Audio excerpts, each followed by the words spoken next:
good morning mga kabistak. Yan mga kapwa ko OFW, magandang araw po sa ating lahat. Saan man tayong sulok ng mundo. So by the way guys, it's Sunday. So araw ng pahinga ng mga katulong ng mga kapwa ko OFW.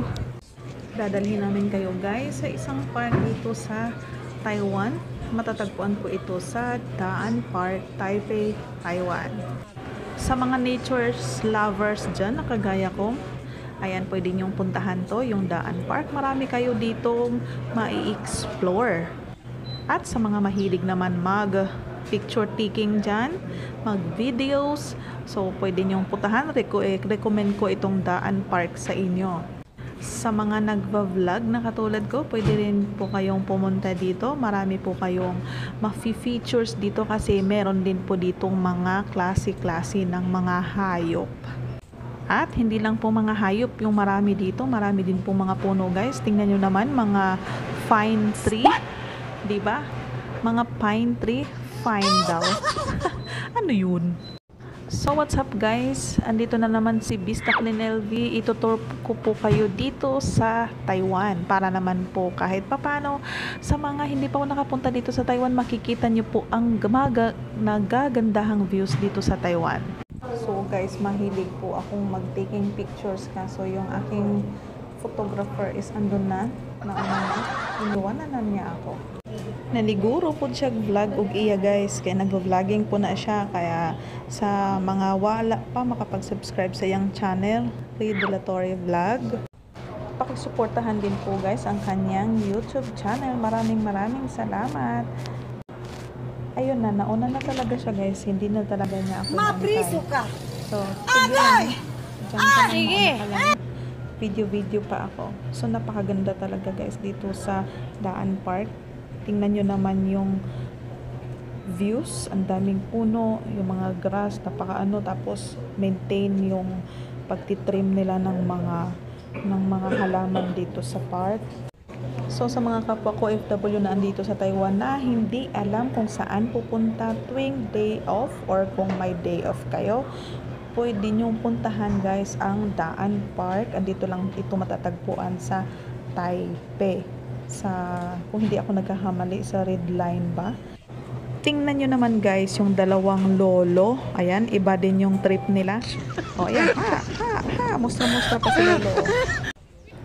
So ayan, hindi nawawala kahit sa ang sulok ng mundo guys, may mga marites. So ayan, ang dami marites sila guys.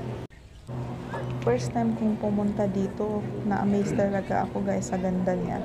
Talagang magre-relax ka talaga kung i-feel mo yung simoy ng hangin, yung maaliwalas yung mga puno sa paligid. Napaka-relaxing talaga guys, promise.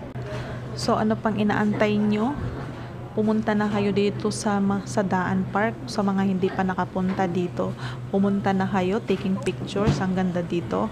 Kung mahilig talaga kayo sa pictures guys. So andito na naman banda is meron din ditong puno na may fish pond. Makikita nyo dito na may mga isda at may mga pagong. Ayan, ang gandang view. So may pictures kami dito pero hindi ko alam kung saan na yun, hindi ko nakalkal, basta ang ganda niyang view. Kung marunong lang kayo sa posing guys, pak na pak, ganern. Pwede kayong want to sawa mag pictures. Pero yung kasama ko guys is hindi masyado sa camera, natatakot sa camera. Pero ako guys, grabe, mahilig talaga ako sa pictures, lalong lalo na sa view ng natures. Alaga din nila dito yung mga isda, mga pagong. Ayan, nakikita nyo naman may pagkain yung kulay green. Ano ba ang tawag niyan? Basta may tawag dyan, nakalimutan ko lang. Basta pagkain niya ng isda. Maraming salamat pala guys sa pagsuporta sa aking YouTube channel. Kung wala kayo, hindi mabubuo ang Len LV Bistak OFW Adventures. Hindi mabubuo po guys kung wala kayo. So ayan guys, hindi pa tapos siya mag-taking videos din katulad ko. Kanya-kanya kaming dito diskarte kung paano kami magkakaroon ng videos. So meron din dito mga tanim na gabi, ang sarap niyan sa laing, di ba guys? So sa magbabarkada, sa mga magkakasintahan, sa mag-asawa, sa mga magkakaibigan, pumunta na kayo dito guys. At dito naman na side guys is kakaiba kasi marami ditong klase-klaseng mga ibon. Oo. Ayan, nakikita nyo yung mga puti-puti na yan nasa puno guys, mga ibon po yan.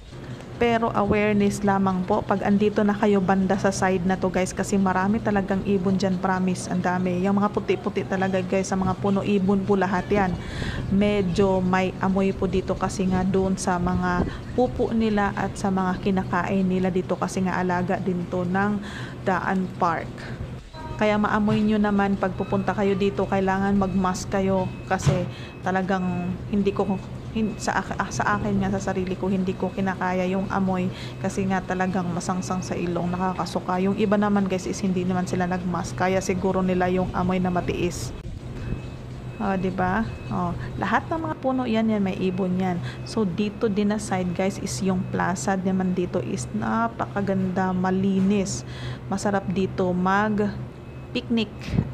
Hindi bawal dito yung magdala ng pagkain, hindi bawal. Pwede kayong magdala ng panlatag ninyo, diba? Ang ganda din ng panahon. So ang ganda talaga siya, umawra dyan sa gitna, tapos pipicturan kayo, bibidyohan, pak, diba? Basta lang pag may pagkain kayong dala, kailangan hindi kayo magkalat, hindi katulad sa Pilipinas na tapon dito, tapon doon. Dito guys is may disiplina ang mga tao.